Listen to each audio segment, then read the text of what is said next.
오늘 이 아침 우리가 함께 묵상할 말씀은 요한복음 14장 12절에서 14절까지의 말씀입니다. 이 말씀 함께 읽고 오늘 우리에게 주시는 하나님의 말씀의 은혜를 함께 나누도록 하겠습니다. 내가 진정으로 너희에게 말한다. 나를 믿는 사람은 내가 하는 일을 그도 할 것이요 그보다 더 큰 일도 할 것이다. 그것은 내가 아버지께로 가기 때문이다. 너희가 내 이름으로 구하는 것은 내가 무엇이든지 다 이루어주겠다. 이것은 아들로 말미암아 아버지께서 영광을 받으시게 하려는 것이다. 너희가 무엇이든지 내 이름으로 구하면 내가 다 이루어주겠다. 아멘.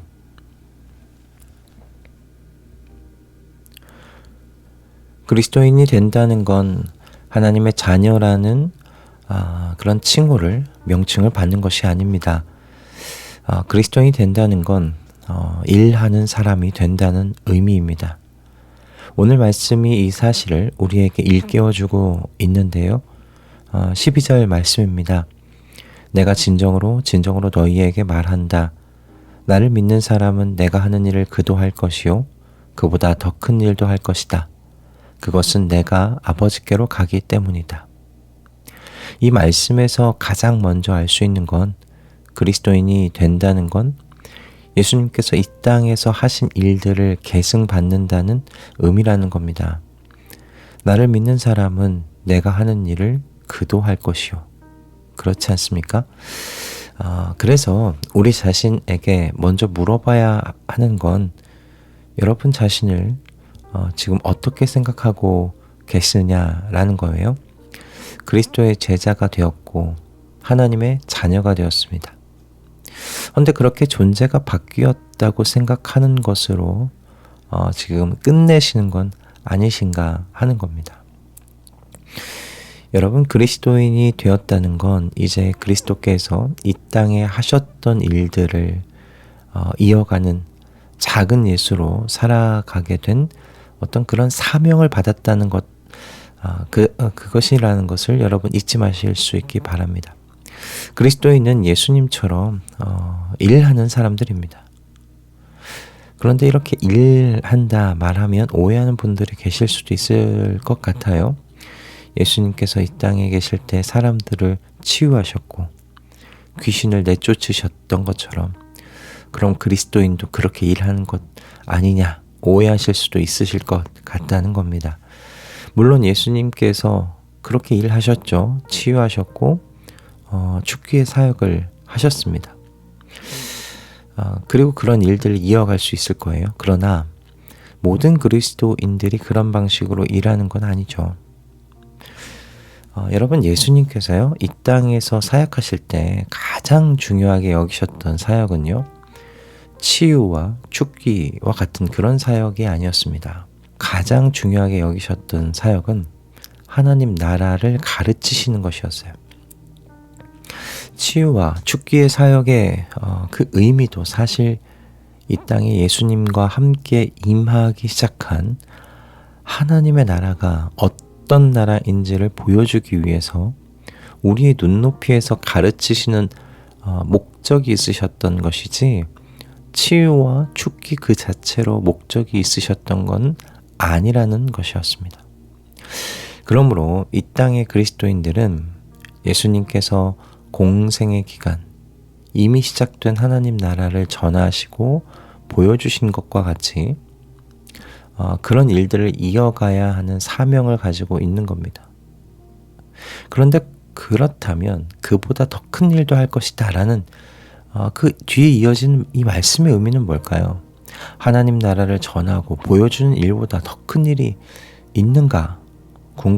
그런 질문이 생기지 않습니까? 그런데 예수님께서 하나님 나라를 전하고 보여준 일보다 뭔가 더 큰 일이 있다. 그런 의미로 말씀하신 건 아닙니다. 아직 죽음과 부활로 예수님의 이 말씀의 의미가 온전히 드러나지 않은 채로 있었을 때 예수님의 사역은 매우 제한적이실 수밖에는 없었죠. 제자들도 예수님의 말씀을 늘 오해했잖아요. 그만큼 하나님의 나라를 전하고 가르치시는 예수님의 사역은 그 참된 목적을 다 이루실 수가 없으셨어요. 게다가 예수님께서 남긴 제자들도 소수에 불과했죠. 그런데 예수님께서 죽고 부활하시고 그리고 승천하시는 이 모든 과정을 거치시면서 이제 성령께서 임하시는 성령의 시대가 열리게 되었습니다. 그러면서 성도들은 과거에 예수님께서 말씀하신 것이 무엇인지 그 의미를 명료하게 깨닫게 되었어요. 수건으로 가려진 말씀이 아니라 이제 정말 깨끗하게 닦여있는 거울로 보는 것과 같이 그렇게 하나님의 뜻을 알 수 있게 된 겁니다. 여러분, 그렇게 되면서 어떤 일들이 일어났습니까? 제자들은 예수님의 공생애 때와는 비교할 수 없을 정도로 많은 성도들을 얻을 수가 있게 되었습니다. 교회들이 생겨나기 시작했어요. 베드로 사도가 예루살렘에서 설교한 후에 한 번에 5,000명의 사람들이 회개하고 그리스도인이 되었다는 것을 여러분 생각해 보세요. 예수님께서 하신 일보다 더 큰 일을 하고 있는 것을 보게 되는 겁니다. 여기에는 예수님께서는 움직이시는 한계로 인해서 전하지 못했던 이방인 선교 또한 포함이 됩니다. 그리스도의 제자들은 이제 성령의 인도하심을 받아서 세상 곳곳에서 예수님께서 가르치신 이미 임한 하나님의 나라를 가르치고 그 삶으로 이미 임하여 있는 하나님 나라를 보여주지 않았습니까? 그리고 그 결과가 무엇인가? 기독교가 로마의 국교까지 되었습니다. 이와 같은 초대교회의 모습을 떠올리면서 오늘날 우리들을 좀 바라봐야 할 것 같아요. 우리는 예수님의 어떤 일을 세상 속에서 지금 이어가고 있습니까? 교회 안에서 봉사활동, 프로그램 이수와 같은 것이 아니라 정말 시작된 교회 안에서 진행되는 봉사활동, 뭔가 프로그램 이수 같은 것이 아니라 정말로 이미 시작된 하나님의 나라를 우리는 어떻게 선포하고 보여주면서 살아가고 있느냐 하는 겁니다. 초대교회의 성도들은 그렇게 예수님께서 하신 일을 이어받아 온 세상을 향하여 일하며 나아가셨어요. 그렇게 교회가 확장되었고 이방인들에게까지 하나님의 나라의 기쁜 소식이 전달되었죠. 여러분, 우리가 이어받은 그리스도의 일은요, 교회 안에 머물지 않습니다. 각 성도들을 통하여 세상을 향하는 일이죠. 하나님 보좌 우편에 앉으신 예수 그리스도께서 보혜사 성령을 보내주셔서 주님께서 시작하신 일을 이어받는 성도들에게 능력을 공급해 주신다는 것 여러분 믿으시기 바랍니다. 그래서 세상을 향해서 나아가는 거예요. 그렇게 예수님께서 하신 일보다 더 큰 일을 할 수 있는 그 이유가 예수님께서 하나님 아버지께로 돌아가셨기 때문이라고 또한 오늘 본문의 말씀이 이야기하지 않고 있습니까?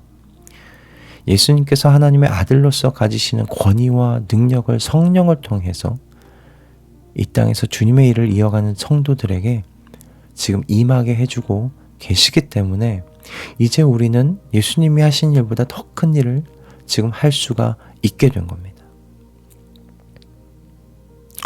그러므로 여러분, 교회 안에 머무는 사람들이 되지 마시기 바랍니다.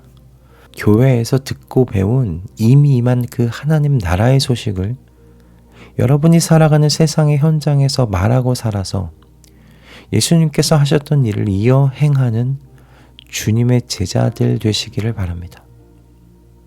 이것을 위해 기도함으로 오늘 하루 시작하는 우리 모든 가족분들이 되셨으면 좋겠습니다.